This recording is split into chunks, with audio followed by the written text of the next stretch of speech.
ni umuhanzi Israel Mbonyi, umwe mu bahanzi b'abahanga u Rwanda rufite umuziki wo kuramya no guhimbaza. Wavuga yuko ari we muhanzi wa mbere ntabwo yababeshye, dore ko hari ibintu byinshi ibigenda bibyemeza. Uyu muhanzi akaba afite igitaramo, ni concert yitwa Icyambu kane, ni album ye yise Icyambu, ariko aho agiye gukora inshuro ya kane yacyo, cyangwa se inshuro ya kane ya concert yitwa Icyambu, ubwo ni ku nshuro ya kane.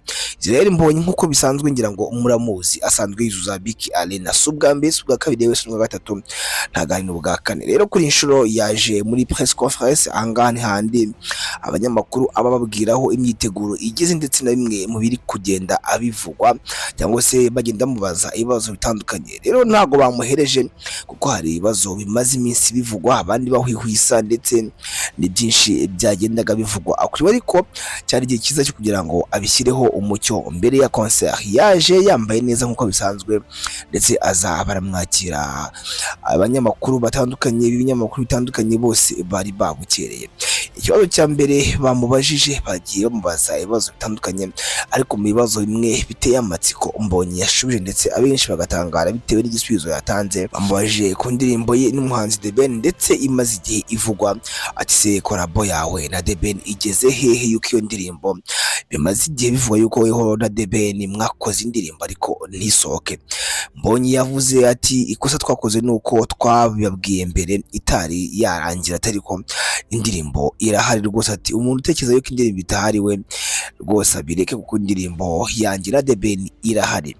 Icyo ngicyo kirangiye, Mbonyi yabajijwe ikibazo gikomeye n'umunyamakuru amubaza ati ese yuko tumaze iminsi twumva ndetse binavugwa yuko ngo waba warabyaye hanze umwana ukamwihakana, ese kuko aya makuru niyo? Rero Mbonyi adaciye ku ruhande yatanze igisubizo, ndetse abenshi gisa nkaho cyabatunguye. Yavuze ati njye ntabwo numva impamvu, ese ninde ngomba ibisobanuro by'ubuzima bwanjye, ese ninde ngibyo mbigomba? Mbonyi ati njye ntawe ngomba ibisobanuro by'ubuzima bwanjye habe n'umwe. Ati ibyo ngibyo ntabwo nabuza bavuga kuvuga, yewe ndetse nta nubwo nareka cyangwa se nafata ku munwa abashaka kuvuga ibyo bavuga.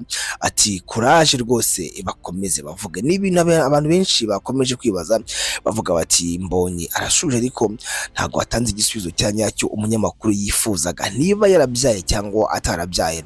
Gusa we icy'ingenzi nuko yavuze yuko ababivuga bakomeze bavuge, ati kandi ntabwo afite uburenganzira cyangwa se ntabwo afite kubuza ushaka kuvuga ibyo yavuga kuvuga. Iyi ngiyi ni YouTube channel yacu kandi yanyu yitwa Taratibu World. Ni mu gace twita Taratibu Update, aho tugeza amakuru abagiye acicikana muri showbiz, ibyo mwihariko no muri sport. Genda udukurikira ku mbuga nkoranyambaga zacu zitwa Taratibu TV, Instagram, TikTok na Facebook zitwa Taratibu TV. Nitwa N Yusufu, duhuriye muri comment.